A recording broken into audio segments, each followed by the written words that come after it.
حول ولا قوة إلا بالله العلي العظيم. أعوذ بالله من الشيطان الرجيم. بسم الله الرحمن الرحيم. الحمد لله الذي جعل الحمد مفتاحا لذكره وسببا للمزيد من فضله ودليلا على آلائه وعظمته.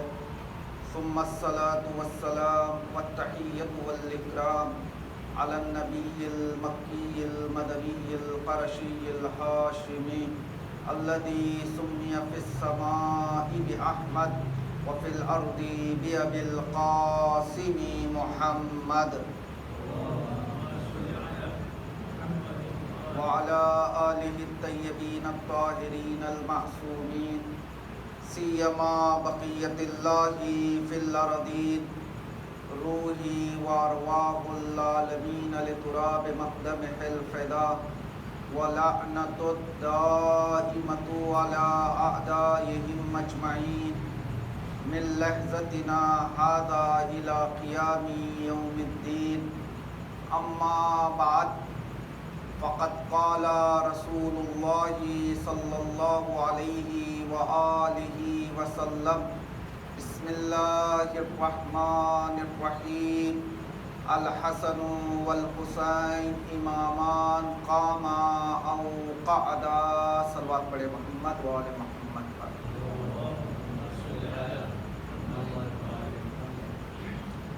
ماہ سفر المظفر کی 7ویں شب ہے اور آج کی مجلس ہمارے اور آپ کے دوسرے امام کی شہادت کی مناسبت سے منعقد کی گئی ہے. آج کی اس مختصر سی تقریر میں ہم مناسبت کے مد نظر امام حسن علیہ السلام کی زندگی کے حوالے سے کچھ معروضات آپ تک پہنچانے کی کوشش کریں گے. میں نے پیغمبر اسلام کی مشہور و معروف حدیث کی تلاوت کا شرف حاصل کیا. اس حدیث مبارک میں ہمارے اور آپ کے پیغمبر اسلام یہ ارشاد فرما رہے ہیں کہ حسن اور حسین دونوں ہر حال میں امام ہیں. اگر یہ کھڑے ہیں تب بھی امام ہیں، اگر یہ بیٹھے ہیں تب بھی یہ امت کے امام ہیں. دیکھیے، امام حسین علیہ السلام اور امام حسن علیہ السلام کی زندگی کے حوالے سے اگر ہم گفتگو کرنا چاہیں تو دونوں کی ڈیفرنٹ پکچر نظر آتی ہے. ایک وہ امام ہیں جو دین کے لیے قیام کرتے ہیں، اپنے اہل و عیال کے ساتھ کربلا تک پہنچتے ہیں اور دین کی راہ میں قربانی پیش کرتے ہیں. لیکن دوسری طرف اگر ہم امام حسن علیہ السلام کی زندگی کو پڑھیں تو ہمیں پتہ چلتا ہے کہ امام حسن علیہ السلام کے زمانے میں بھی حاکم شام موجود تھا اور اس وقت بھی امام حسن علیہ السلام دین کے لیے قیام کر سکتے تھے. جو کام امام حسین علیہ السلام نے انجام دیا، امام حسین علیہ السلام سے پہلے ہی امام حسن علیہ السلام بھی انجام دے سکتے تھے. اگر امام حسن علیہ السلام نے جنگ نہیں کی بلکہ صلح کو قبول فرمایا اور امام حسین علیہ السلام نے جنگ کی، تو اسی لیے شاید پیغمبر اسلام نے اپنے حیات میں اس مشہور حدیث کو ارشاد فرمایا کہ حسن اور حسین کے درمیان کوئی فرق موجود نہیں ہے. چاہے یہ کھڑا رہے، یعنی یہ اس بات کا اشارہ ہے، چاہے یہ قیام کرے، جنگ کرے یا یہ صلح کو کر لیں، دونوں حالت میں یہ دونوں امام ہیں. اب جو سوال میں نے اٹھایا کہ امام حسین علیہ السلام نے قیام کیوں کیا اور امام حسن علیہ السلام نے قیام کیوں نہیں کیا، اگر اس سوال کا ہمیں جواب چاہیے تو ہمیں تاریخی پس منظر اور تاریخ کے بیک گراؤنڈ کو دیکھنا پڑے گا کہ امام حسین علیہ السلام کے سامنے کس طرح کے سرکمسٹینسز پائے جاتے تھے جس کی بنا پر امام حسین علیہ السلام نے قیام کیا، اور امام حسن علیہ السلام جس دور میں زندگی گزار رہے تھے اس دور میں امام حسن علیہ السلام کے حالات کس طرح کے تھے جس کی وجہ سے امام حسن علیہ السلام نے جنگ نہیں کی بلکہ صلح کا راستہ اختیار کیا. میں اپنی بات کو آپ تک مکمل طریقے سے پہنچانے کے لیے انشاءاللہ امید ہے، گرچہ مجھے لگتا ہے آج کی تقریر میں آپ اس طرح سے محسوس کریں گے کہ بحث تھوڑی خشک ہے، لیکن یہ باتیں کرنا بہت زیادہ ضروری ہے تاکہ ہمیں اس بات کا جواب مل سکے کہ امام حسین علیہ السلام نے جنگ کیوں کی اور امام حسن علیہ السلام نے صلح کا راستہ کیوں اختیار کیا۔ میں اپنے تقریر کا آغاز ایک چھوٹے سے مقدمے کے ساتھ کرنا چاہتا ہوں۔ اگر ہم یہ چاہتے ہیں کہ امام حسن علیہ السلام کی زندگی کے حوالے سے گفتگو کریں اور اس جواب کو حاصل کریں کہ امام حسن علیہ السلام نے صلح کو کیوں اختیار کیا، جیسا کہ میں نے کہا ہمیں تاریخی پس منظر کو دیکھنا پڑے گا۔ تو چلیے ایک کر کے ہم اس زمانے کے تاریخی پس منظر کو دیکھتے ہیں کہ اس زمانے میں حالات کیسے تھے جس کے بنا پر امام حسن علیہ السلام نے جنگ کرنا مناسب نہیں سمجھا، بلکہ امام حسن علیہ السلام نے صلح کا راستہ اختیار کیا۔ سب سے پہلی بات دیکھیے، ہم آج یہاں بیٹھ کر جب ساری چیزیں واضح ہیں، ساری چیزیں کتابوں میں موجود ہیں، تو آسانی کے ساتھ ہم یہ کہہ رہے ہیں کہ امام حسن علیہ السلام ہمارے دوسرے امام ہیں، امام حسن علیہ السلام اور دوسرے معصوم ائمہ تھے۔ لیکن اگر ہم کتابوں میں دیکھیں اور اس زمانے کے حالات کو پڑھیں تو یہ تو آج ہم کہہ رہے ہیں کہ وہ معصوم تھے، لیکن رسول اسلام کے اس دنیا کے جانے کے بعد ایسا نہیں تھا کہ یہ بات سب کو پتا تھی کہ یہ لوگ معصوم ہیں۔ ہاں، انہوں نے احادیث سنی تھی کہ رسول اسلام نے کبھی امام حسن کے بارے میں حدیث ارشاد فرمائی، کبھی امام حسین کے بارے میں حدیث ارشاد فرمائی، لیکن یہ ساری حدیثوں کا مطلب جو جنرل پبلک تھی اس زمانے میں وہ یہ نہیں سمجھ رہی تھی کہ اس سے مراد معصوم ہے، نہیں، بلکہ ان کے ذہن میں یہ تھا چونکہ رسول اسلام کے نواسے ہیں لہذا نانا نے نواسوں کے حوالے سے اپنی محبت کا اظہار کیا ہے، جیسے آج بھی ہوتا ہے نا۔ مثلا اگر کوئی بہت ہی بڑی شخصیت ہو اور وہ اس دنیا سے چلی جائے اور اس کے بیٹے، اس کے پوتے، جو ہے اس کی بیٹیاں، اس کے نواسے اس دنیا میں ہو تو دوسری عام پبلک ان کو ایک خاص احترام کی نگاہ سے دیکھتی ہے، بس اتنا ہی تھا۔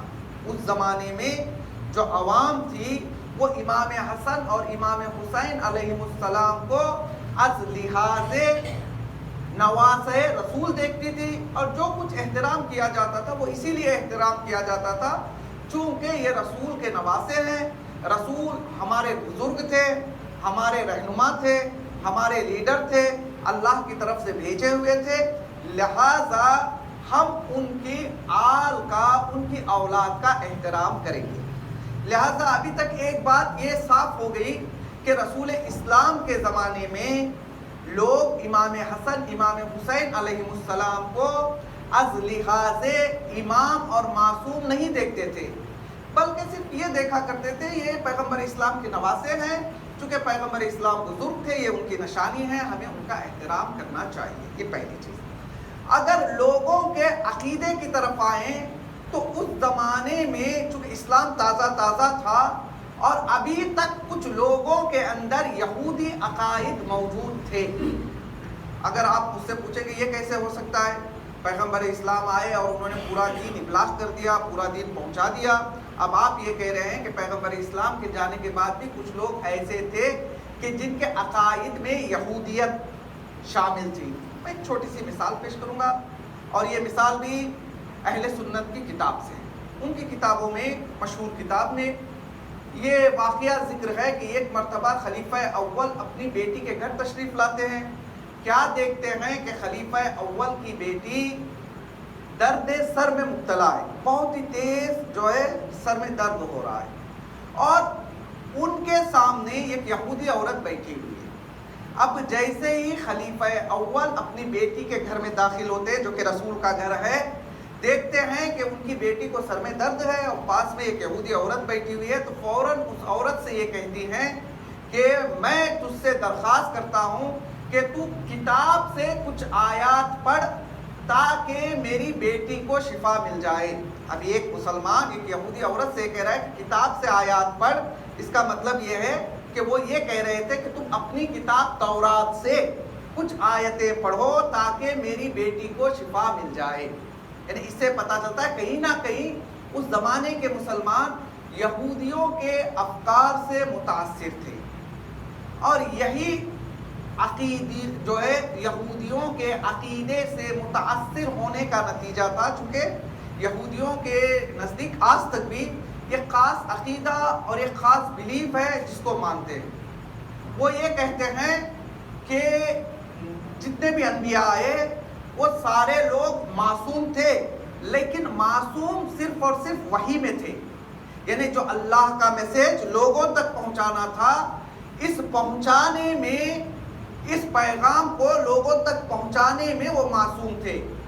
یعنی ان کا ماننا یہ تھا کہ صرف وہ خطا نہیں کر سکتے تھے، صرف وہ غلطی نہیں کر سکتے تھے، کہاں؟ اللہ کے پیغام کو پہنچانے میں۔ عام زندگی میں ہو سکتا ہے کہ وہ جھوٹ بھی بولتے ہو سکتا ہے کہ وہ کوئی غلط کام بھی کرتے ہو سکتا ہے کہ وہ صحیح راستے پر بھی نہ چلیں۔ یہ یہودیوں کا عقیدہ ہے۔ بالکل اسی طریقے کا عقیدہ پیغمبر اسلام کے بعد مسلمانوں کے درمیان بھی پایا جاتا تھا۔ لہٰذا وہ لوگ مولائے کائنات کو یا دوسرا حتیٰ پیغمبر اسلام کو، چونکہ آج بھی ان کی کتابوں میں درج ہے، آج بھی اہل سنت کا یہی عقیدہ ہے کہ پیغمبر اسلام سے ہو سکتا ہے کہ غلطی ہو، لہٰذا وہ جو رہبر ہوتے تھے، جو ان کے لیڈر ہوتے تھے، وہ ان کو معصوم کی نظر سے نہیں دیکھتے تھے۔ ہاں دیکھتے تھے کہاں؟ پیغمبر معصوم ہے صرف اور صرف اللہ کے پیغام کو ہم تک پہنچانے میں، لیکن اپنی ذاتی زندگی میں اور اپنی پرائیویٹ لائف میں ہو سکتا ہے کہ پیغمبر بھی غلطی کرے۔ یہ پہلا عقیدہ جو مسلمانوں کے درمیان میں تھا، جو انہوں نے یہودیوں سے لیا تھا۔ دوسرا عقیدہ، سلام علیکم، صلوات پڑھے محمد و آل محمد پر۔ تو اب تک پہلا عقیدہ یہ تھا کہ وہ لوگ بھی یہ مانتے تھے کہ پیغمبر معصوم ہے لیکن وحی پہنچانے میں، لیکن عام زندگی میں ہم ان کو معصوم نہیں سمجھیں گے۔ دوسرا عقیدہ جو مسلمانوں نے یہودیوں سے لیا، وہ عقیدہ یہ تھا، یہودیوں کا یہ عقیدہ تھا کہ نبوت اور حکومت ایک جگہ جمع نہیں ہو سکتی۔ اگر کوئی انسان آ کر یہ کہتا ہے کہ نبوت، میں نبی ہوں، تو اسے یہ حق نہیں ہے کہ وہ حکومت میں بھی داخل ہو جائے۔ اسی لیے شاید آپ تورات کھول کے پڑھیں یا یہودیوں کے کچھ آرٹیکلز پڑھیں تو آپ کو پتا چلے گا وہ سارے نبیوں کو نبی مانتے ہیں، لیکن جب بھی جناب سلیمان اور جناب داؤد کا تذکرہ آتا ہے، وہ یہ نہیں لکھیں گے کہ جو ہے پروفٹ سلیمان، بلکہ لکھیں گے کنگ سلیمان، کنگ ڈیوڈ۔ اس لیے چونکہ ان کا یہ عقیدہ ہے کہ نبوت اور حکومت ایک جگہ جمع نہیں ہو سکتی۔ یہی عقیدہ اس زمانے میں مسلمانوں نے یہودیوں سے لیا، اور انہوں نے بعد وفات پیغمبر یہ کہا کہ ہم کو یہ قبول نہیں ہے کہ بنی ہاشم ہی کے اندر نبی بھی ہو، بنی ہاشم ہی کے اندر امام بھی ہو، بنی ہاشم ہی کے اندر مذہب بھی ہو اور ساتھ میں حکومت بھی ہو۔ لہذا انہوں نے کہا نہیں، جس طرح سے یہودی کرتے ہیں ہم بھی دین اسلام میں ویسے ہی کریں گے، ہمارے یہاں بھی حکومت الگ ہوگی اور نبوت الگ ہوگی۔ چونکہ بنی ہاشم کو نبوت مل گئی ہے، لہذا انہوں نے کہا بستے ہیں قریش کے دوسرے لوگ، قریش کے جو دوسرے لوگ ہوں گے وہ ہمیشہ حکومت کریں گے، اور کبھی بھی، حتیٰ کہ 25 سال کی خاموشی کے بعد جو مولا کائنات نے مختصر عرصے کے لیے، تقریباً 5 سال کے لیے جو امام نے خلافت کو سنبھالا، اس کے بارے میں بھی بعض لوگ سوالات اٹھاتے ہیں۔ کتابوں میں آپ دیکھیں گے تو آپ کو ملے گا کہ علی کو نہیں چاہیے تھا کہ وہ خلافت کی کرسی پر بیٹھتے، چونکہ ہونا تو ایسا چاہیے تھا، چونکہ ان کے گھر میں نبوت چلی گئی تو اب ان کو موقع دینا چاہیے قریش کے دوسرے لوگوں کو، لہذا بنی ہاشم کو حکومت کے کرسی پر نہیں آنا چاہیے۔ یہاں تک میں نے اپنے مقدمے میں یہ بات عرض کی کہ اگر ہم امام حسن علیہ السلام کی زندگی کو پہچاننا چاہتے ہیں تو ہمیں چاہیے کہ بیک گراؤنڈ دیکھیں۔ بیک گراؤنڈ کے لیے میں نے کہا پہلے ایک انٹروڈکشن کی ضرورت ہے۔ انٹروڈکشن میں پہلے میں نے بتایا کہ اس زمانے کے تازہ مسلمانوں کی رحلت پیغمبر اسلام کے بعد کیا عقیدے تھے، اور ابھی تک بات یہاں تک پہنچی ہے کہ اس زمانے میں لوگ زیادہ یہودیوں کے عقائد سے متاثر ہوا کرتے تھے، لہذا جو چیزیں انہوں نے یہودی سوسائٹی کے اندر دیکھی تھی وہی چیزیں انہوں نے لا کر اسلامک سوسائٹی میں اپلائی کرنے کی کوشش کی۔ اب آئیے دیکھتے ہیں اس زمانے میں لوگوں کے سیاسی حالات کیسے تھے۔ جس زمانے میں امام حسن علیہ السلام جنگ کے لیے اٹھنا چاہتے ہیں، اس زمانے میں سیاسی حالات کیسے تھے۔ دیکھیں آپ سب لوگ جانتے ہیں، حتیٰ کہ بعض علماء کہتے ہیں کربلا کا مقدمہ تیسرے خلیفہ کے قتل کے دن سے شروع ہو گیا تھا. چونکہ کربلا میں بعض دشمنوں نے جو ہے کیا کہا تھا, اے حسین ہم تم پر جو ہے پانی کو بند کر رہے ہیں. امام نے پوچھا تم مجھ پر پانی کو کیوں بند کر رہے ہو؟ تو جواب میں ان لوگوں نے یہی کہا کہ کیا تم وہ دن بھول گئے جس دن تم لوگوں نے تیسرے خلیفہ پر پانی بند کیا تھا, لہذا اس وقت تم نے مدینے میں پانی بند کیا تھا, ہم اس کا بدلہ لینے کے لیے یہاں کربلا میں پانی بند کر رہے ہیں. جبکہ حقیقت بالکل ایسی نہیں ہے, ابھی میں گفتگو کروں گا. اگر سیاسی حالت کو اس زمانے کے صحیح سمجھنا ہے کہ امام حسن علیہ السلام نے صلح کیوں نہیں کی, تو ہمیں چاہیے کہ ہم تیسرے خلیفہ کی زندگی سے شروع کریں. تیسرے خلیفہ کی زندگی تھوڑی سی پڑھے, آخری ایام, تو آپ کو پتہ چل جائے گا.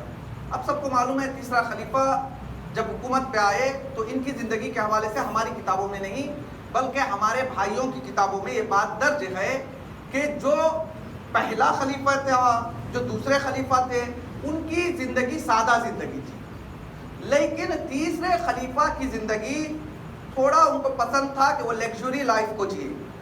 حتیٰ انہی کی کتابوں میں ملتا ہے کہ ان کی ایک ابا کی قیمت 400 درہم ہوا کرتی تھی. یعنی آج کے حساب سے اگر لگائے تو کئی لاکھ روپیوں کی ایک ابا ہوا کرتی تھی. لہذا لوگ پریشان تھے, دوسرے سارے حالات, چونکہ یہ جو ہے رشتہ داروں کا خیال رکھتے تھے, یا پھر یہ کہ تیسرے خلیفہ کی سب سے بڑی غلطی جس کی وجہ سے ان کا قتل ہوا یہ تھی کہ انہوں نے نالائق افراد کو اپنا والی بنا کر دوسری جگہ پر بھیجا تھا. میں صرف ایک والی کا تذکرہ کروں گا, وہ بھی مختصر, چونکہ دامن وقت میں گنجائش نہیں, اور موضوع گفتگو یہ ہے کہ امام جو ہے حسن علیہ السلام نے صلح کو کیوں اختیار کیا. تیسرے خلیفہ کے زمانے میں انہوں نے ایک والی بھیجا, کہاں کے لیے؟ کوفہ کے لیے. چونکہ کوفہ بڑی ہی سینسیٹیو جگہ تھی, بہت ہی حساس جگہ تھی, چونکہ کوفے میں اکثر طرح طرح کے لوگ, ہر جگہ کے لوگ آ کے رہا کرتے تھے. وہاں پر کوئی حادثہ ہو جائے تو اس کی خبر ہر جگہ پہنچتی تھی. تیسرے خلیفہ نے اپنا والی بنا کر بھیجا. کسے بھیجا؟ ولید کو. اور ولید نے کیا کیا؟ ولید یہ نہیں سمجھ رہا تھا کہ میں اسلامی جو ہے والی ہوں, بلکہ وہ آیا ہی تھا تاکہ اچھی زندگی گزارے.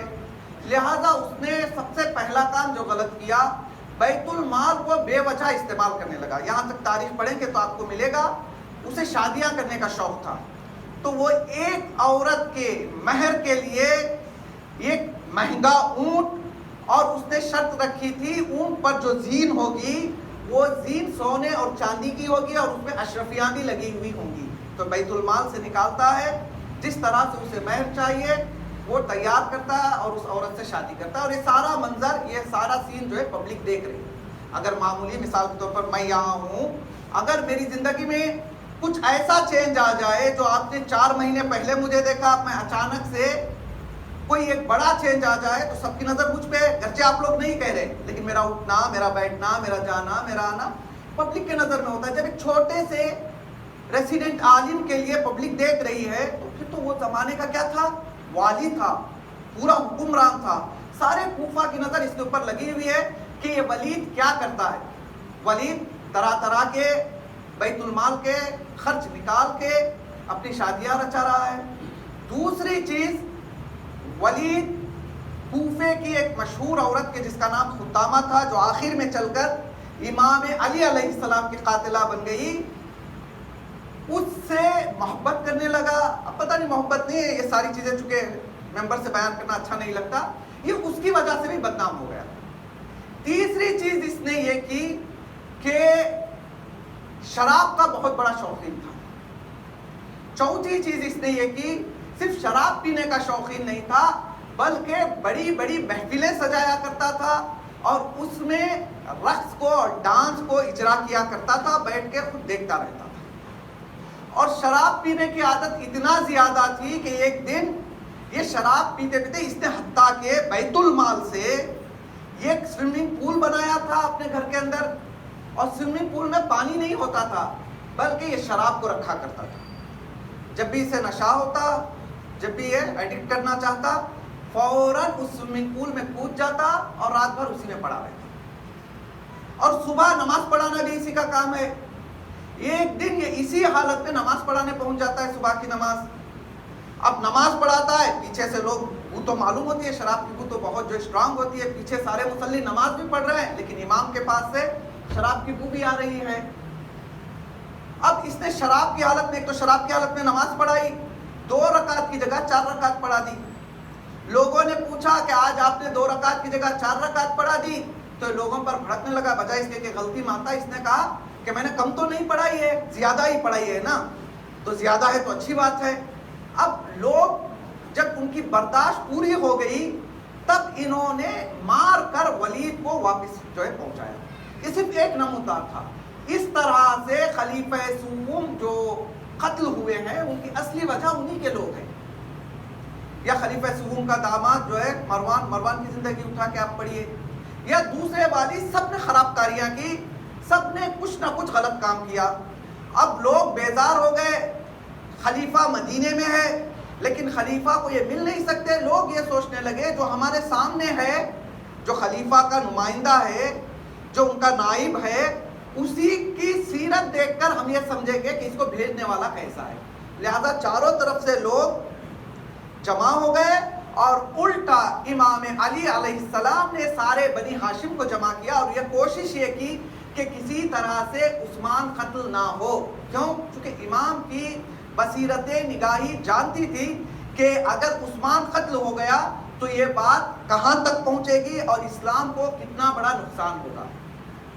لیکن جو باہر سے لوگ آئے ہوئے تھے وہ خلیفہ سوم کو قتل کرتے ہیں، اور جب خلیفہ سوم کا قتل ہو گیا تو اب معاویہ کو یہ بہانہ ملا، چونکہ خلیفہ سوم کے فوراً بعد کون خلیفہ بنا؟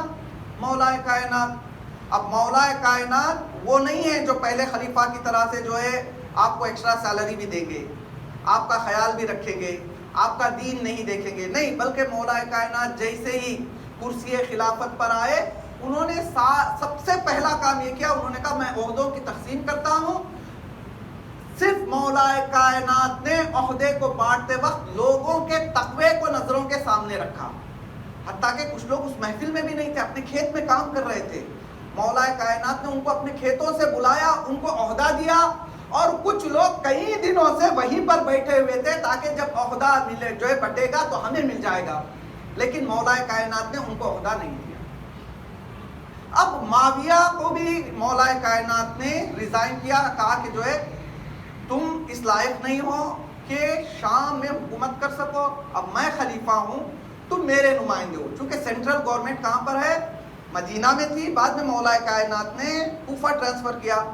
مولا کائنات نے حکم جاری کیا کہ معاویہ کو میں معزول کرتا ہوں، چونکہ میں اسے اس لائق نہیں سمجھتا کہ وہ حکومت اسلامی کی کرسی پر بیٹھے۔ اب دیکھیں، معمولی 1 سال 2 سال کوئی عہدے پہ بیٹھ جاتا ہے، کرسی سے اتنی محبت ہو جاتی ہے پھر نیچے اترنا بڑا مشکل ہوتا ہے، بہت مشکل ہوتا ہے۔ کوئی بھی انسان ہو، منصب پر بیٹھنے کے بعد نیچے اترنا کافی سخت مرحلہ ہوتا ہے۔ اب مولا کائنات معاویہ سے کہہ رہے ہیں کہ تو کرسی سے اتر جا۔ چلو اگر وہ تازہ بھی بیٹھا ہوا ہوتا تو وہ کرسی سے اتر بھی جاتا، تھوڑا بہت دکھ ہوتا۔ کیا آپ کو پتا ہے شام کی حکومت کب سے معاویہ کے خاندان میں ہے؟ نہیں، دوسرے خلیفہ کے دور میں، چونکہ جب پہلے خلیفہ کے آخری ایام میں شام کو فتح کرنے کے لیے بھیجا گیا، وہاں پر فوج موجود تھی، ادھر پہلے خلیفہ کا انتقال ہو گیا۔ جب دوسرے خلیفہ برسرکار آئے تو دوسرے خلیفہ نے پہلے والے کمانڈر کو ہٹایا، اس کی جگہ اپنا کمانڈر بھیجا، کہا کہ تم رہنے کے لائق نہیں ہو، میں بدلتا ہوں۔ اب یہیں سے، چونکہ یہ میرا موضوع نہیں ہے، صرف اشارہ کروں، دیکھیں جب مولا کائنات نے معاویہ سے کہا کہ تم ہٹ جا، تو معاویہ نے کیا کہا؟ میں نہیں ہٹوں گا، چونکہ تیسرے خلیفہ نے مجھے بٹھایا ہے، پہلے والے خلیفہ نے بٹھایا ہے مجھے۔ اگر صرف بات ہٹانے کی تھی، جب اسے ہٹنے کی باری آئی تو اس نے کہا کہ تیسرے خلیفہ نے بٹھایا ہے، میں نہیں ہٹوں گا۔ اگر یہ چیز صحیح تھی تو پھر دوسرے خلیفہ نے کیسے پہلے خلیفہ کے معین کردہ نمائندے کو ہٹا دیا؟ اگر وہاں ہٹ سکتے ہیں تو یا مولا کائنات کو بھی اختیار تھا کہ مولا کائنات اپنی جانب سے جس شخص کو چاہے اپنا نمائندہ بنا کر شام بھیجے۔ مختصر یہ کہ دوسرے خلیفہ کے ابتدائی دور میں، ابھی وہ کرسی پر بیٹھے ہی تھے کہ شام فتح ہو گیا، اب دوسرے خلیفہ نے شام کا والی کسے بنایا؟ شام کا والی بنایا یزید بن ابو سفیان. چونکہ آپ جانتے ہیں کہ یزید کا ایک بڑا بھائی بھی تھا، جس کا معاویہ کا ایک بڑا بھائی بھی تھا جس کا نام کیا تھا؟ یزید تھا. اب یزید جو ہے ابو سفیان کا بڑا بیٹا 4 سال جو ہے کرسی پر بیٹھا ہوا ہے. پھر اس کے بعد یہ آتا ہے، یہ 18 سال کرسی پر بیٹھا ہوا ہے. اب 18 سال اور 4 سال 22 سال ایک ہی گھر میں حکومت ہے، اور شروع سے لے کر آخر تک. اب اچانک سے مولا کائنات یہ نامہ لکھ رہے ہیں کہ میں تجھے لائق نہیں سمجھتا، تو کرسی سے اتر جا. اب معاویہ کو کوئی بہانہ چاہیے تھا. آج کل بھی پالیٹکس میں ہوتا ہے نا، اگر ان کو اترنا نہیں ہے کرسی سے تو کسی ریزن کی تلاش میں رہتے ہیں. ادھر ریزن ملا، چھوٹا بھی ریزن ملے تو پبلک کے سامنے بڑا بنا کر پیش کریں گے، تاکہ یہ ریزن بتا کر ہم کرسی پر زیادہ سے زیادہ دن تک بیٹھے رہیں. اب معاویہ نے سوچا علی حاکم ہے، انہوں نے کہا کہ تم کرسی سے ہٹ جاؤ، اب مجھے ہٹنا ہی پڑے گا. معاویہ نے کہا جیسے دوسرے پولیٹیشین کرتے ہیں ویسے ہی میں بھی کروں گا، مجھے کوئی بہانہ چاہیے، مجھے کوئی ریزن چاہیے جس ریزن کو میں پبلک کے سامنے رکھوں اور میں کرسی پر بنا رہوں. تو معاویہ نے سوچا تازہ خلیفہ سوم کا انتقال ہوا ہے، کچھ لوگوں نے خلیفہ سوم کو ان کے گھر میں گھس کر مارا ہے. معاویہ کے ذہن میں یہ بات آئی کہ اس سے اچھا بہانہ کیا ہو سکتا ہے کہ میں قتل خلیفہ سوم کا بہانہ کر کے حکومت کے کرسی پر باقی رہوں. اب اس نے تیاری شروع کی، کچھ تیاریاں کی. دیکھیں ایسے ہی جا کے آپ پبلک سے بات کریں گے تو اثر نہیں ہوگا، بلکہ سب سے پہلے آپ کو سائیکالوجی اعتبار سے تیار ہونا پڑے گا. آپ کو کچھ تیاریاں کرنی پڑے گی جس کے ذریعے سے آپ لوگوں کے جذبات کے ساتھ کھیل سکیں. کیونکہ پالیٹکس میں اگر جذبات نہیں ہوں گے تو پھر سامنے والا کامیاب نہیں ہوگا. کچھ ایسے ہتھیار ان کے پاس ہوتے ہیں کہ لوگوں کے جذبات کو ابھارے. معاویہ نے کہا لوگوں کے جذبات ابھارنا ہے تو مجھے کیا کرنا پڑے گا؟ کہا کہ سب سے پہلے یہ کہ ایک ممبر لگاؤ. شام میں ممبر لگایا گیا. کہا کہ ایک طرف ممبر کے خلیفہ سوم کی زوجہ نائلہ کا جو ہاتھ کٹا تھا، کہا کہ وہ انگلی سنبھال کر رکھنا، شام تک لے آنا. وہ انگلی نہیں تھی بلکہ اس کے حکومت کا ہتھیار تھا. اب اس نے ممبر کی ایک طرف خلیفہ سوم کی زوجہ کی کٹی ہوئی انگلی جو ہے لگائی، دوسری طرف جس کرتے میں خلیفہ سوم کو قتل کیا گیا تھا دوسری طرف وہ کرتا لگایا. ممبر کے دونوں طرف آڈینس سامنے بیٹھی ہوئی ہے، ایک طرف کٹی ہوئی انگلی، دوسری طرف کیا ہے؟ عثمان کا خون بھرا کرتا ہے. اب تیسرا ہتھیار اس نے آنسوؤں کا دیا. اب آنسو بہاتے ہوئے لوگوں کو بہکانے لگا، کہنے لگا کہ دیکھو ادھر خلیفہ سوم اس دنیا سے گئے، ادھر خلافت کی کرسی پر علی بیٹھ گئے، علی ہی نے خلیفہ سوم کو قتل کیا ہے. اس کے بعد دلیل کے طور پر کہا میرے بہت سارے لوگ ہیں جنہوں نے مجھے آ کر یہ خبر دی ہے کہ جس وقت خلیفہ سوم اس دنیا سے گئے اس وقت ان کے گھر میں علی کے بیٹے حسن کو خون بھرے کرتے کے ساتھ دیکھا گیا تھا. اگر علی کا ہاتھ تیسرے خلیفہ کے قتل میں ملوث نہیں تھا تو پھر علی کے بیٹے حسن جس رات تیسرے خلیفہ قتل ہوئے اس رات خون بھرے کرتے میں کیا کر رہے تھے. اس نے کہانی بنائی تھی جو ہے لوگوں کو بہکانے کے لیے. اب لوگ بھی جو ہے جذبات میں آ گئے، لوگوں نے کہا خلیفہ کی بات صحیح ہے.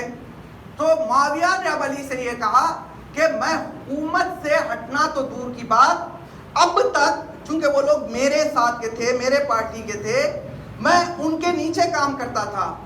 سینٹرل حکومت وہ تھی، میں اسٹیٹ حکومت پہ کام کر رہا تھا، لیکن اب کے بعد میں تختہ بدلوں گا. میں چاہتا ہوں کہ شام ہی کو سینٹرل حکومت جو ہے بنا دوں. اب اس نے کہا کہ میں کرسی سے نہیں ہٹوں گا. پھر اس کے بعد وہ سارے واقعات چونکہ دامن وقت میں گنجائش نہیں، مولا کائنات جنگ صفین کے لیے نکلے، جنگ صفین بھی ہوئی لیکن کوئی نتیجہ نہیں نکلا. اتنے مہینے جنگ کرنے کے باوجود بھی کوئی نتیجہ نہیں ملا. آخر میں دھوکہ ملا. جب حکمیت کی بات آئی تو ابو موسیٰ اشعری نے دھوکہ دیا. وہ یہ سمجھ رہا تھا کہ اس کا داماد عبداللہ بن عمر خلیفہ بن جائے گا، لیکن اسے پتا نہیں تھا کہ عمرو العاص یہ دھوکہ دے کر اس کے داماد کو خلیفہ بنانے کا جھانسا دے کر وہ خود معاویہ کی خلافت کا اعلان کر دے گا. جو کچھ بھی ہوا وہ ہو گیا. اب مولا کائنات کے لشکر ہی میں دو گروہ ہو گئے. اب تک کیا تھا؟ مولا کا مقابلہ بنی امیہ سے تھا. اب مولا کے لشکری میں دو گروہ ہو گئے. کچھ خوارج نکل گئے. انہوں نے کہا جو جنگ صفین میں ہوا وہ معاویہ کی بھی غلطی ہے اور علی کی بھی غلطی ہے، لہذا ہم آج کے بعد معاویہ کے بھی دشمن ہیں اور علی کے بھی دشمن ہیں. اب سوال میں آپ سے کروں گا کہ دیکھیے، ایک طرف لوگوں کا عقیدہ ایسا ہے، یہاں تک میرا پورا مقدمہ تھا، ایک طرف لوگوں کا یہ عقیدہ ہے کہ وہ یہودیوں کے عقائد سے متاثر ہیں، وہ کسی کو امام اور معصوم ماننے کے لیے تیار نہیں ہیں، اور انہوں نے یہ فیصلہ کر لیا کہ حکومت اور امامت ایک جگہ نہیں رہ سکتی. چونکہ بنی ہاشم کو نبوت مل گئی ہے، لہٰذا اب حکومت کا حق اور حکومت کا موقع دوسروں کو ملنا چاہیے. دوسری طرف سیاسی حالت ایسی ہے کہ معاویہ چاہتا ہے کہ کسی طرح سے میں کرسی نہ چھوڑوں. چونکہ 22 سالوں سے 23 سالوں سے اتنی محنتوں سے ہم جس جگہ حکومت کر رہے ہیں، ہم یہ قبول نہیں کریں گے کہ کوئی دوسرا انسان آ کر ہم سے ہماری سیٹ لے لے. اٹھا، اس نے کہا اب تک میں نیچے تھا، اب میں چاہتا ہوں کہ میں حکم دوں، میں جس کو جہاں بولوں وہ وہاں جا کر رہے. اب جنگ صفین ہو گئی، مولا کائنات اس دنیا سے چلے گئے. امام حسن علیہ السلام کرسی خلافت پر بیٹھ گئے.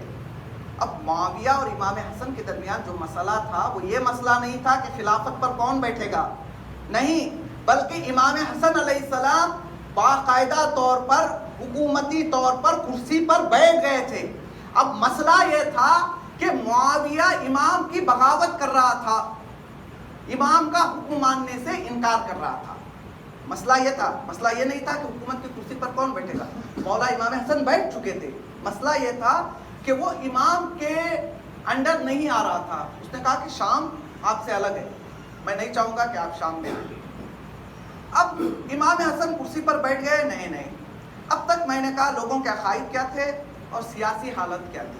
اب تھوڑا سا دیکھ لیجئے انوائرنمنٹ کیسا تھا، چونکہ فضا بھی بہت زیادہ ضروری ہے نا. امام اگر جنگ کے لیے جا رہے ہیں تو یہ دیکھنا پڑے گا کہ حالات کیسے، لوگ تیار ہیں یا نہیں ہیں. ابھی کوفہ کئی جنگیں کر چکا ہے 5 سالوں میں. ابھی جو 5 سال گزرے ہیں اس میں جنگ جمل، جنگ صفین، پھر جنگ نہروان، لوگ جنگ سے تھک چکے ہیں. دوسری طرف جنرل پبلک نے دیکھا کہ اس سے پہلے بھی خلفاء تھے، پہلے خلیفہ بھی تھے، دوسرے خلیفہ بھی تھے، تیسرے خلیفہ بھی تھے، لیکن اس زمانے میں حالات ایسے نہیں تھے. مسلمان کا دشمن نہیں تھا، بلکہ مسلمان دوسری کنٹریز میں جاتے تھے، وہاں سے بہت سارا مال غنیمت لاتے تھے، الٹا ہمیں غنیمت ملتا تھا، اور ان کے زمانے میں ہماری لائف اچھی تھی. اب علی 5 سال آئے تھے، 5 سال کے اندر علی نے 3 جنگیں کر دی. یہاں تک آپ نے تاریخ میں پڑھا نا، مولا کائنات نے کہا کہ چلو جنگ کے لیے نکلتے ہیں، تو کوفی یہ بہانہ کرتے مولا ابھی گرمی کا موسم ہے، تھوڑا سردی کا آ جانے دیجیے. سردی میں مولا بلاتے تو لوگ کہتے مولا نہیں ابھی سردی ہے، ابھی ٹھنڈ لگے گی، تھوڑا گرمی آنے دیجیے، انشاءاللہ ہم اس بار گرمی میں چلیں گے. حتیٰ کہ مولا کائنات نے ان کی شکایت بھی کی تھی، ممبر سے کہا تھا کہ جب میں تم کو سردی میں بلاتا ہوں تو تم کہتے ہو گرمی میں چلیں گے، جب میں تمہیں گرمی میں بلاتا ہوں تم کہتے ہو کہ سردی میں چلیں گے. اب لوگ جنگ سے تھک چکے ہیں. اگر کتابوں میں دیکھیں تو آپ کو پتا چلے گا کہ کوفے نے 10,000 شہید دیے ہیں. اب معمولی ایک جگہ 4 لوگ 5 لوگ اگر اس دنیا سے چلے جائیں تو لوگ کہیں گے نہیں ہمیں خون خرابہ نہیں چاہیے. مولا کائنات بھی نہیں ہے. اب لوگ جنگ سے تھک چکے تھے. امام حسن کو معاویہ نے انکار کا نامہ بھیجا، کہا کہ میں آپ کی بیعت کرنے والا نہیں. امام حسن چاہتے ہیں کہ اب معاویہ کے لیے جنگ کا انتظام کرے اور معاویہ کے مقابلے میں کوفے سے ایک بہت بڑی فوج تیار کر کے لے جائے. لوگ سست ہیں، آنا نہیں چاہ رہے ہیں. امام نے اپنی پوری کوشش کے ساتھ ایک لشکر تیار کیا. لشکر میں 12,000 افراد جمع ہوئے. مولا امام حسن نے کہا کوئی بات نہیں، اللہ ہمارے ساتھ ہے. یہ 12,000 لوگ کافی ہیں شام کے لاکھوں کے لشکر کا مقابلہ کرنے کے لیے. دیکھیں شام کے لوگوں کی فائنانشیل حالت بھی اچھی ہے، یہاں خراب ہے، وہ جنگ سے تھکے نہیں ہیں، یہاں لوگ جو ہے تھک چکے ہیں، اب وہاں پہ لوگ زیادہ ہیں، میجارٹی میں ہیں، یہاں مولا 12,000 لوگوں کو لے کر جنگ کے لیے نکل رہے ہیں۔ مولا نکلے کوفے سے، ادھر سے شام کا لشکر بھی نکلا لاکھوں میں، ادھر مولا کے ساتھ 12,000۔ اب مولا چلتے چلتے ایک جگہ پر رکے، قیام کیا، اور کچھ ہی دوری پر معاویہ کا لشکر بھی ہے۔ اب مسلمانوں نے دیکھا 12,000 کے لوگ ہیں سامنے، دیکھا کہ بہت بڑی جو ہے میجارٹی ہے، تو لوگوں کے دل میں خوف بیٹھ گیا۔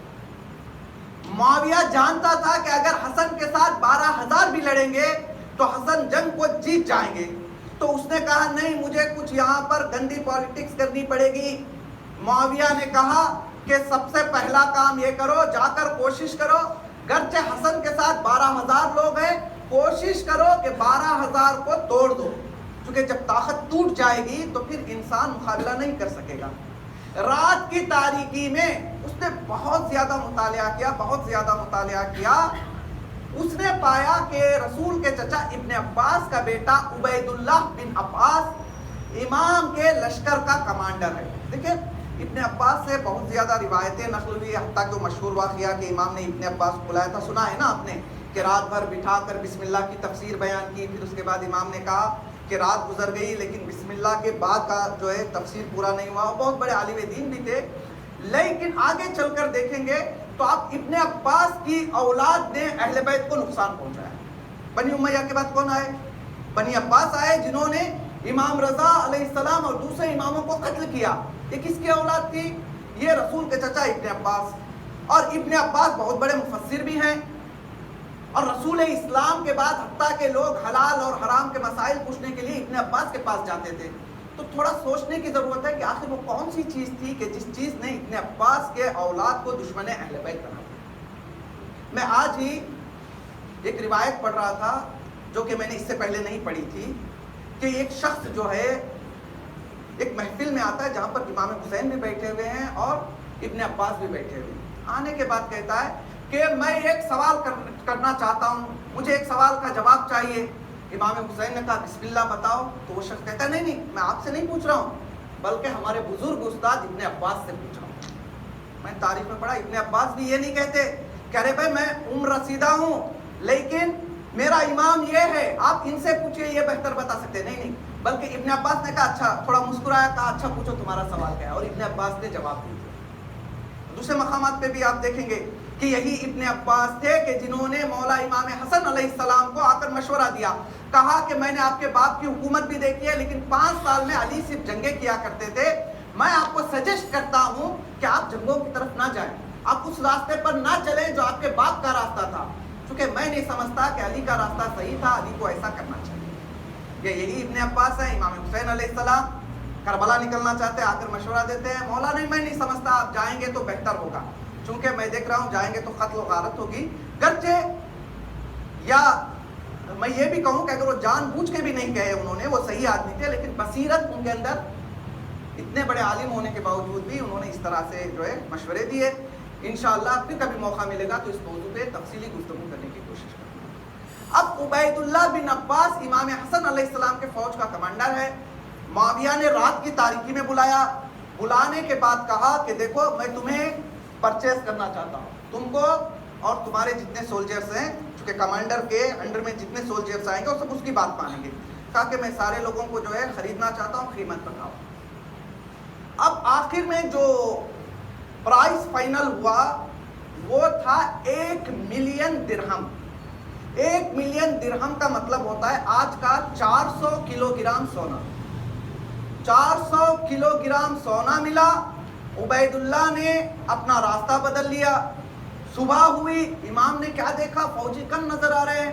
امام سے کہا گیا مولا ہم سو رہے تھے رات کی تاریکی میں، 12,000 میں سے 8,000 کو لے کر عبید اللہ ابن عباس معاویہ سے جا کر مل گئے۔ اب ایک امام اتنی سختی کے ساتھ 12,000 لوگوں کو جمع کر کے جا رہا ہے، 12,000 میں بھی 8,000 لوگ ایک رات میں امام کا ساتھ چھوڑ کر حاکم شام سے مل جاتے ہیں۔ اب بتائیے امام صلح نہ کرے تو کیا کرے گا؟ امام کے پاس 4,000 افراد باقی رہ گئے۔ خوب یہ بھی جو ہے ذہن میں آ سکتا ہے 4,000 بھی بہت زیادہ ہے، امام جنگ جو ہے کر سکتے تھے۔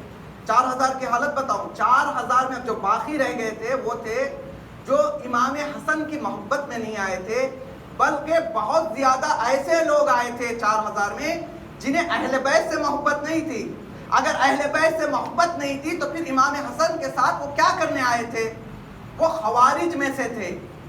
ان کا مقصد یہ تھا کہ علی بھی غلط ہے، معاویہ بھی غلط ہے، علی کو ہم نے شہید کر دیا، معاویہ باقی ہے، معاویہ کو بھی کسی طرح سے ہمیں قتل کرنا ہے۔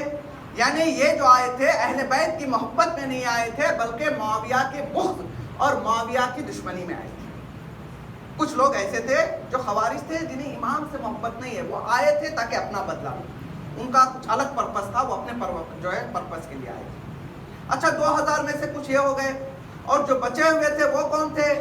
ان میں سے بھی بہت زیادہ لوگ ایسے تھے جو مال غنیمت کے لیے آئے تھے، چونکہ انہیں عادت ہو گئی تھی جنگ میں جاؤ پیچھے پیچھے رہو، جب جنگ فتح ہو جائے گی بہت زیادہ مال ملے گا، ہم آرام سے آئیں گے، بیٹھیں گے، کھاتے رہیں گے، پھر کبھی کوئی جنگ ہوگی پھر جا کر وہی کام کریں گے۔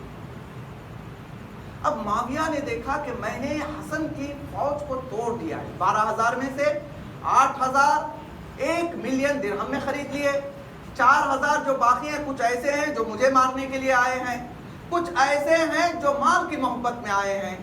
اب حسن کے ساتھ زیادہ لوگ نہیں ہیں، کچھ لوگ ہیں، تو معاویہ نے کہا میں ان کچھ لوگوں کو بھی نہیں چھوڑوں گا، ان کے اندر بھی پھوٹ ڈالنا بہت زیادہ ضروری ہے۔ پھر اس نے کہا کہ اچھا ایک کام کرو، جا کر ایک پروپیگنڈا پھیلاؤ، جانے کے بعد کہو کہ حسن اور معاویہ کے درمیان بات ہو چکی ہے، اندر سے انہوں نے کمپرومائز کر لیا ہے۔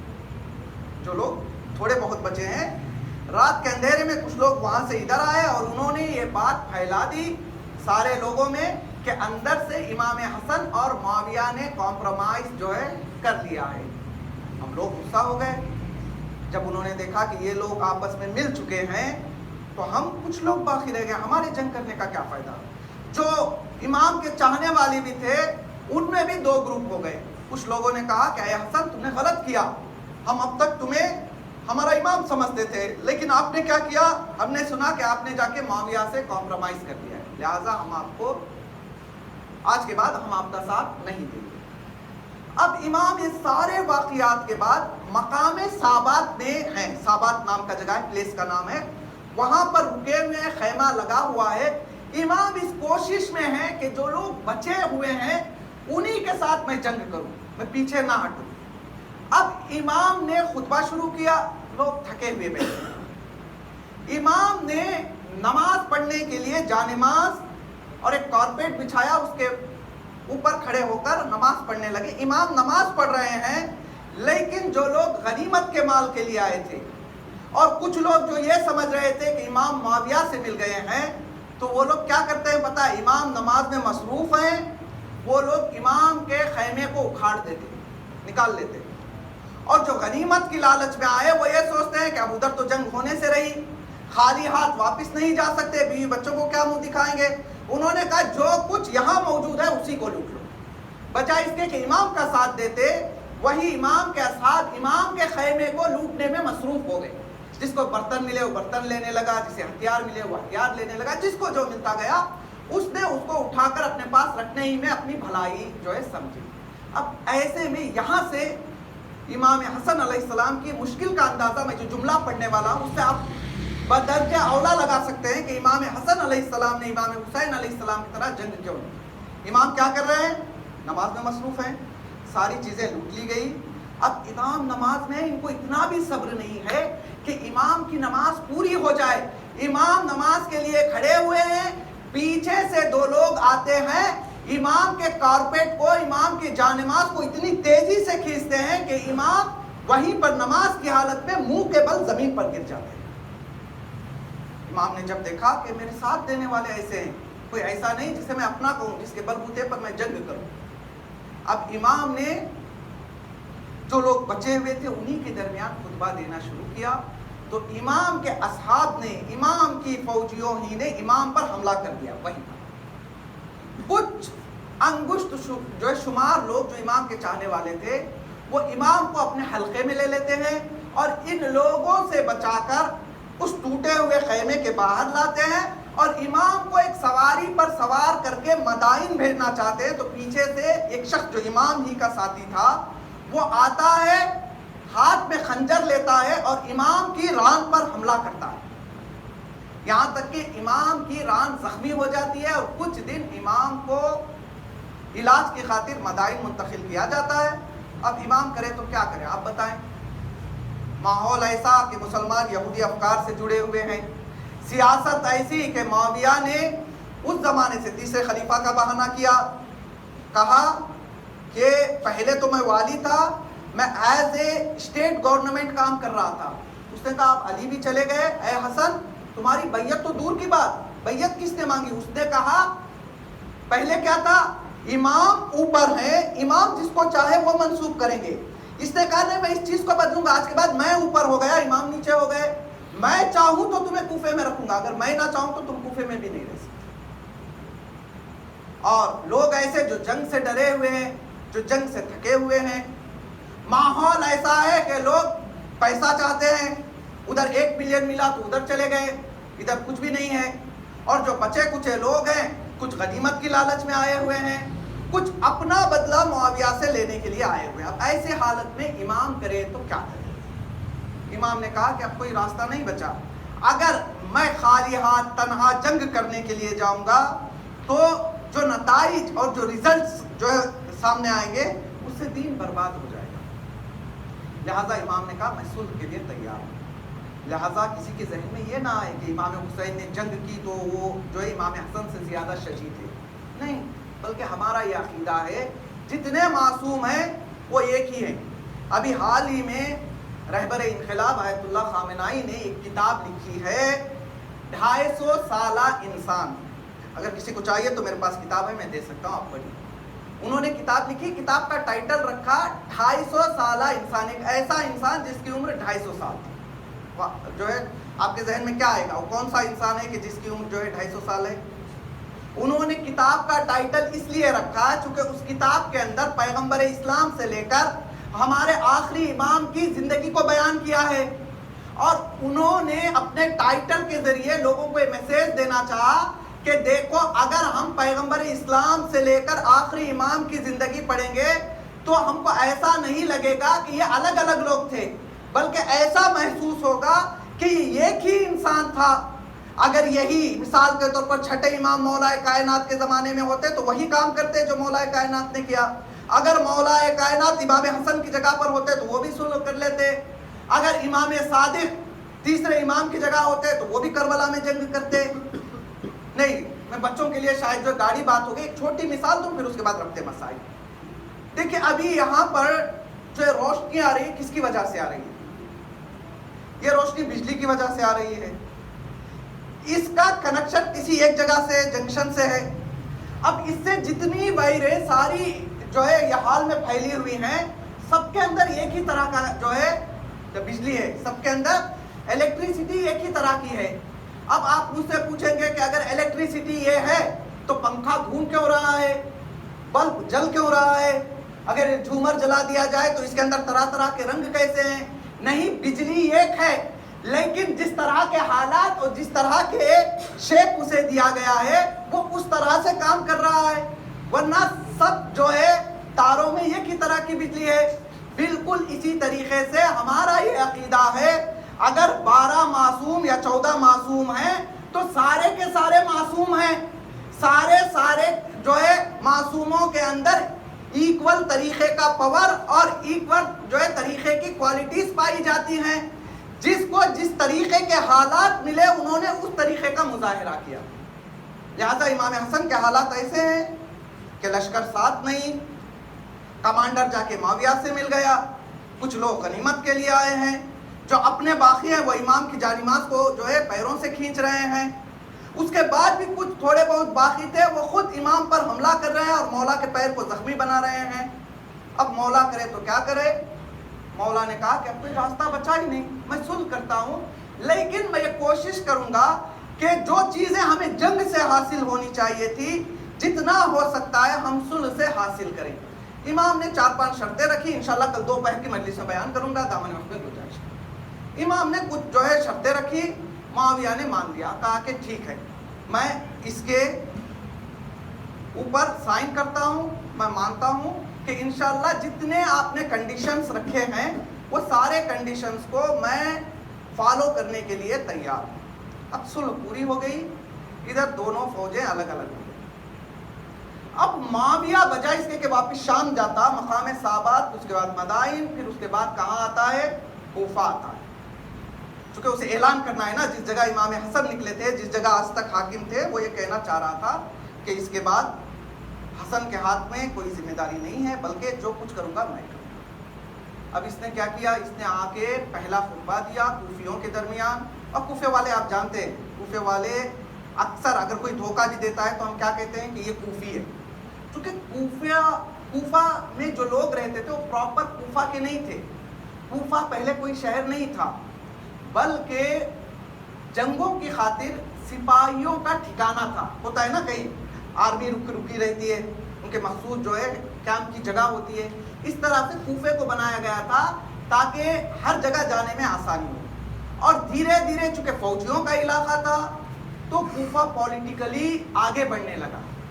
جہاں کہیں بھی ہوتا اس پالیٹکس کا اثر سب سے پہلے کہاں پڑتا؟ کوفے میں پڑتا. اور معاویہ نے یہیں سے شروعات کرنا مناسب سمجھا. ممبر پر جاتا ہے، جانے کے بعد کیا کہتا ہے؟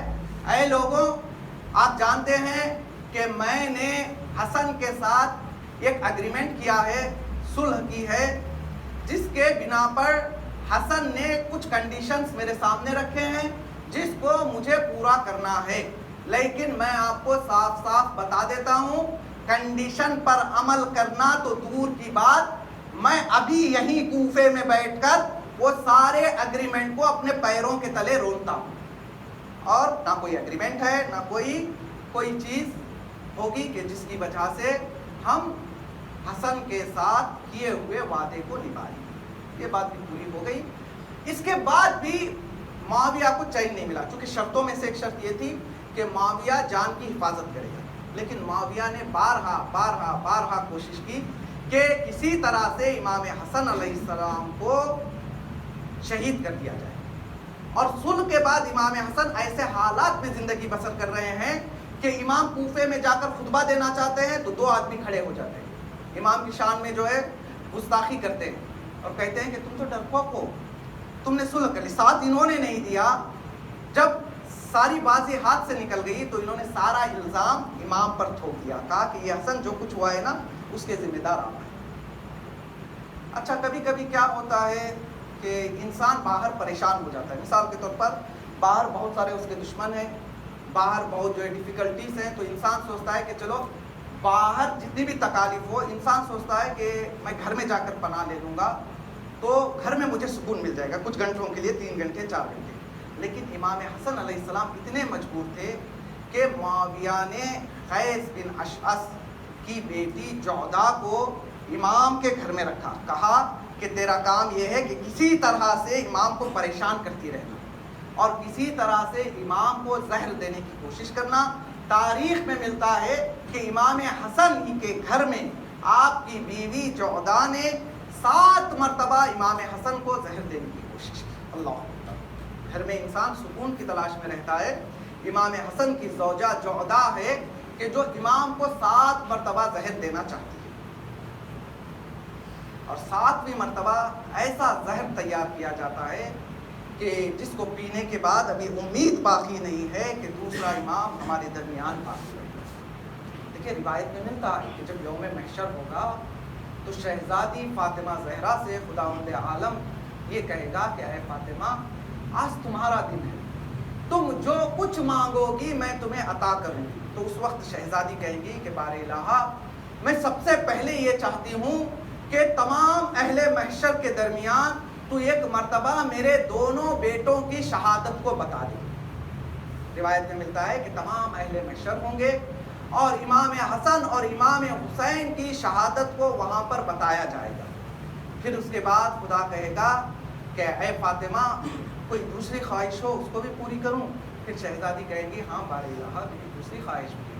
بار الہ، میری یہ خواہش ہے کہ جتنے عزاداروں نے میرے بیٹوں کا غم منایا ہے، میں چاہتی ہوں کہ پہلے وہ سب جنت میں جائے، پھر اس کے بعد فاطمہ جنت میں جائے. آزادارو وہ وقت بھی آیا کہ جعدہ نے امام حسن علیہ السلام کو ایک ایسا زہر دیا کہ امام کے بچنے کی امید نہیں ہے۔ اب یہاں علماء کے درمیان اختلاف ہے۔